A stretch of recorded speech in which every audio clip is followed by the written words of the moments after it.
কথায় কথায় সড়ক অবরোধ, নিজেদের পদক্ষেপ জানালো সেনাবাহিনী।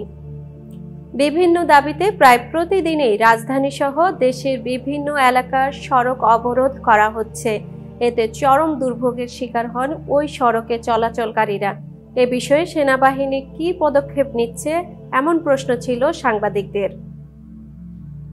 এ প্রশ্নে সেনা সদর military operations directorate colonel staff colonel Mohammad Shafiqul Islam বলেন, অবরোধে মানুষের দুর্ভোগ বেড়ে যায় এবং আর্থিকভাবে সব খাতেই ক্ষতিগ্রস্ত হয়। সেনাবাহিনী চেষ্টা করে যত কম সময়ের মধ্যে অবরোধ মুক্ত করা যায়।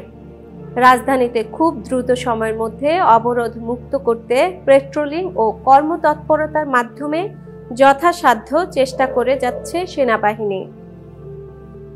বৃহস্পতিবার 17 এপ্রিল ঢাকা সেনানিবাসে আয়োজিত সংবাদ সম্মেলনে সাংবাদিকদের বিভিন্ন প্রশ্নের উত্তর দেন এ সেনা কর্মকর্তা।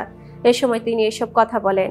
মিয়ানমার সীমান্তে আরাকান আর্মিরা বাংলাদেশের জলসীমায় প্রবেশ করে জেলে ও মাছ ধরার ট্রলার ধরে নিয়ে যাচ্ছে।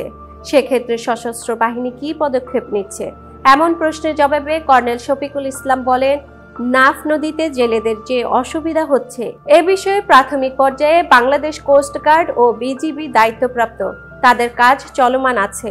অনেক জেলে বাংলাদেশে চলে আসছেন, বাকিদের বিষয়ে প্রক্রিয়া চলমান।